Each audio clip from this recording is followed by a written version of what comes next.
Hello বন্ধুরা, কেমন আছো সবাই? আমাকে দেখে ভয় পেয়ে যেও না। আমার চোখে কাজল সন্ধ্যাবেলাতে মানে আজকে অফিসের কাজল পরে গেছিলাম।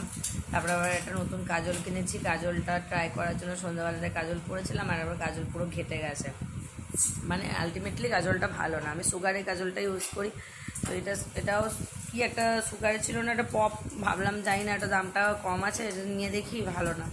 যাই হোক, আজকে রাত্রেবেলাতে স্পেশাল ডিনার হচ্ছে রোল দেবুর হাতে। দেবুই বানিয়েছে, মা ভেতরে যে স্টাফিংগুলো ওটা কেটে দিয়েছে, আর আমি রুটিটা করে দিলাম। মা আটা মেখে দিয়েছিল, রুটিটা করে দিলাম, আর দেবু ভাজছে। বুঝছে শোনো, দেবুকে দেখ, এই যে গরম গরম রোল ভাজছে। এই যে হ্যালো,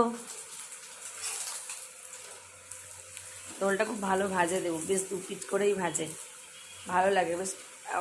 বাইরের ভাজাগুলো না কাঁচা কাঁচা লাগে আমার, বেশ কড়া কড়া করে একদম পুরো দু পিট করে সুন্দর করে ভাজে, খুব ভালো লাগে খেতে। আমি তো আবার মানে খেয়ে সহ্য করতে পারি না পারি, আমার আবার এরকম স্পাইসি খাবারগুলো খুবই পছন্দ হয়। মানে খেয়ে সহ্য করতে পারি না, খেয়ে প্রবলেম হয়। তো কি বলো, আমি সবই কি এখন বন্ধ করে দেবো? যাই হোক, রোলটা এনজয় করি। তোমরাও কি খেলে কমেন্ট করে জানাবে ডিনারে। চলো টাটা, গুড নাইট।